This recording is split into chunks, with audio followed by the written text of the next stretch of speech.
par la difficulté. J'ai toujours recherché la difficulté et la diversité. Je n'ai pas des œuvres répétitives. Je n'ai jamais répété la même composition, le même coloris. Chaque œuvre représente une nouvelle aventure. Chaque œuvre représente me plonger pour découvrir encore. Et après, je me remets en question. Tout le temps, je me remets en question. Mon parcours à partir des études, les études à l'école de Beaux-Arts, parce que j'ai fait l'école de Beaux-Arts, et après l'Académie de Beaux-Arts, qui faisait en tout 11 ans d'études. À partir de ce moment-là, il fallait que je trouve un style que je fasse autrement et pas du tout être influencée par ce qui a été déjà fait. Donc, j'ai commencé à écrire. J'ai eu une vision scientifique. Je ne savais pas de quoi il s'agissait parce que je n'étais pas initiée à la science moderne.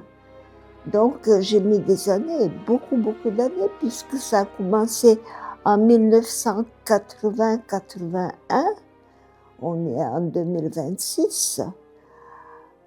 Pour justifier ma vision, pour être sûre qu'elle représente un intérêt et qu'elle est vérifiable et appuyée par les observations.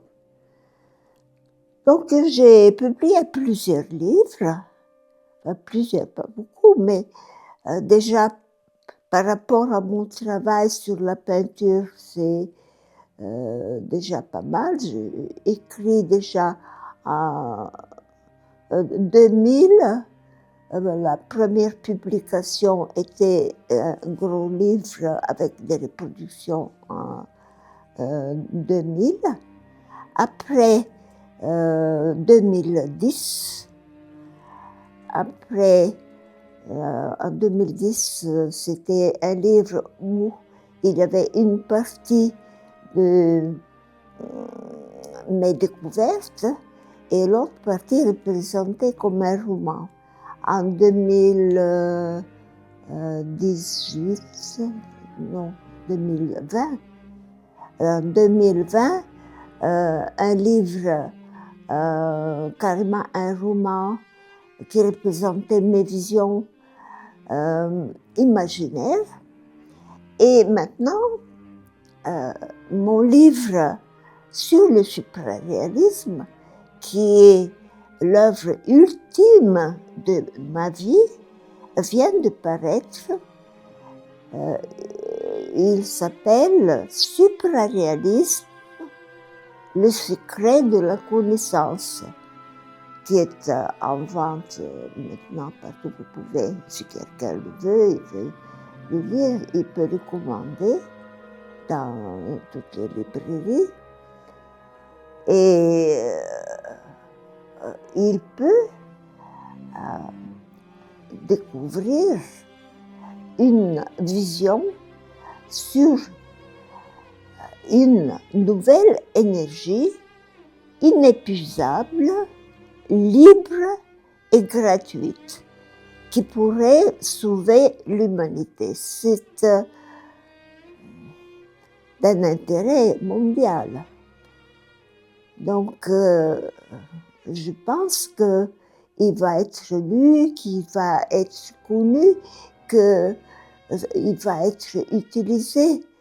En fait, j'ai identifié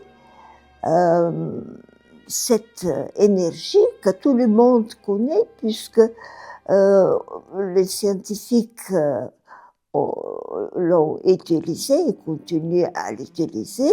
Nous l'utilisons tous les jours dans notre vie quotidienne, mais les scientifiques ne savent pas l'identifier.